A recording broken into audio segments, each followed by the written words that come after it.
పులివెందుల అంటే రాజశేఖర రెడ్డి గారికి పేరుంది, కుప్పం అంటే చంద్రబాబు నాయుడుకి పేరుంది. మరి సిద్దిపేట అంటే ఇది బీఆర్ఎస్ గడ్డ అని మన పేరును మనం ఉంచుకోవాలనా వద్దా?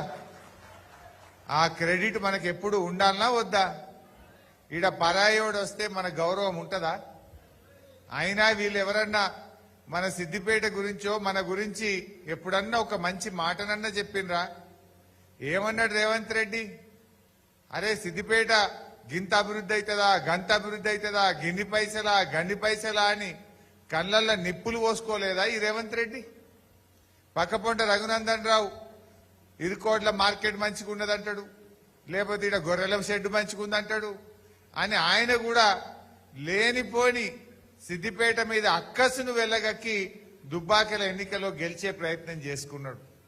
అంటే సిద్దిపేట అభివృద్ధిని ఓర్వలేనోడు, సిద్దిపేట మంచిని చూడలేనోడికి సిద్దిపేటలో ఓట్లు వేద్దామా? ఆలోచన చేయండి. అంటే మనం ఎవరికి సర్దిగట్టినట్టు ఆలోచన చేసుకోవాలన్నా వద్దా?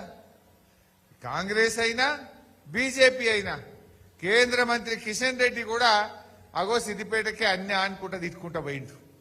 ఇవాళ వాళ్ళకి సిద్దిపేటలో ఓట్లు అడిగే హక్కు ఉంటుందా? దయచేసి మీరు ఆలోచన చేయండి. మరి ఈరోజు రాష్ట్ర వ్యాప్తంగా ఎన్నికల్లో మీరంటే సిద్దిపేటలో నా మీద నమ్మకం, కేసీఆర్ మీద నమ్మకం, బ్రహ్మాండంగా గెలిపించిండ్రు. వెనకటికి 100 అబద్దాలు ఆడి ఒక పెళ్లి చేయమన్నారట. ఈ కాంగ్రెస్ వాళ్ళు కూడా మొన్నటి ఎలక్షన్లలో 100 అబద్దాలు ఆడి కుర్చీలో కూర్చున్నారు. ఒక్క అబద్ధం ఆడినారు, ప్రజలను నమ్మించిండ్రు. ప్రజలు నమ్ముతలేరని చెప్పి బాండ్ పేపర్లు సంతకాలు పెట్టి పంచిండ్రు, ఇంటింటికి నోటరీ డాక్యుమెంట్లు వంచిండ్రు. ఇది ఏఐసిసి మాట అన్నారు. 6 గ్యారంటీలకు చట్టబద్ధత తెస్తామని ప్రజల్ని నమ్మించిండ్రు. గద్దెనెక్కినాక ప్రజలను మోసం చేసిండ్రు. ఒకసారి చూడండి, ఒక 2-3 చూపిస్తా, టైం లేదు కానీ జల్దీ 5-10 నిమిషాల్లో బంద్ చేస్తా. ఒకసారి చూస్తే 2 లక్షల రుణమాఫీ చేస్తా అని చెప్పిండు. ఎట్లా చెప్పిండో చూడండి. ఇవాళ చంద్రశేఖరరావు ఏమనుకుంటున్నా అంటే రుణమాఫీ చేసిన ఓట్లు నాకు పట్టాయని. నేనేం చెప్తున్నా అంటే రుణమాఫీ అయిన వాళ్ళు అందరూ ఎంబడే పోయి మళ్ళీ 2 లక్షల రుణం తెచ్చుకోరి, డిసెంబర్ 9 నాడు నేను అవి మాఫీ చేస్తా. కాబట్టి రైతులందరికీ నేను విజ్ఞప్తి చేస్తున్నా, ఎంబడే పోయి బ్యాంకుకు పోయి లోన్లు తెచ్చుకోరి, వచ్చిన ఎంబడే నేను రుణమాఫీ చేస్తా. వచ్చిన ఎంబడే చేస్తా అన్నాడు. డిసెంబర్ 9 తారీఖు నాడే చేస్తా అన్నాడు. అయినా అది ఎవరికన్నా ఊర్లే 2 లక్షల మాఫీ అయిందా ఎవరికన్నా? మరి కుల్లా 2 లక్షలు మాఫీ అయిన వాళ్ళు కాంగ్రెస్కి అయింది, కానోళ్ళందరూ కారు గుర్తుకు వేసుకుంటూ అయిపోయాయి. ఇంకేమున్నది అందులో? గంతే కదా. ఇది అబద్ధం కాదా? ఇంకోటి పెట్టాయా బాబు, 500 బోనస్ ఇస్తా అన్నాడు వాటికి. సంవత్సరానికి ప్రతి రైతుకు అత్యధికంగా రైతులు పండిస్తున్న పంట వరి ధాన్యం. ఇవాళ వరికి కనీస మద్దతు ధర 1960 రూపాయలు ఉంది. ఇవాళ దళారులు మిల్లర్లు 1200కు 1400కు కొంటున్నారు. కాబట్టి 1960 రూపాయలున్న వరి కనీస మద్దతు ధరకు మించి 2500తో ఒట్లు కొనే బాధ్యత. ఏమన్నాడు? వడ్లకు ఇంకా 500 బోనస్ ఇస్తా అన్నాడు, 2500కు కొంటా అన్నాడు. అంటే పాపం వేరే కాడ కొంతమంది ఆశపడి 500 ఎక్కువ వస్తాయని గెలిపించారు. మొన్న వానకాలం వడ్లకు ఇచ్చిండ్రు 500. మరి ఇప్పుడు యాసంగి వడ్లుగా రేపో మాపో షురువు అవుతాయి. బిడ్డ కాంగ్రెస్ వాళ్ళారా, 500 ఇచ్చినాకనే మా ఊళ్ళల్లో వచ్చి ఓటు అడగాలని గట్టిగా మనం అడగాలి.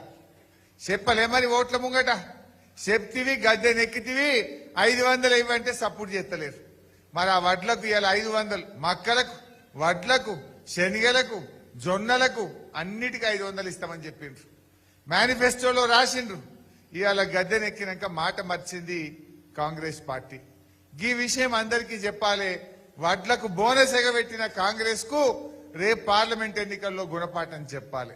నెక్స్ట్ వ్యవసాయ పన్నులు మొదలయ్యే ముందల్లే అది అవసరం తీసి రైతు బంధు 15,000 అన్నాడు, ఎగబెట్టిండు. అది మీకు తెలుసు. ముసలి 4,000 పెన్షన్ పెట్టి 15,000 రైతు బంధు వచ్చిందా? పెన్షన్ ఎంత వస్తుంది? 2,000 వస్తుంది కదా. వచ్చే నెల నీకు 4,000 నీ ఖాతాలో పడతాయి.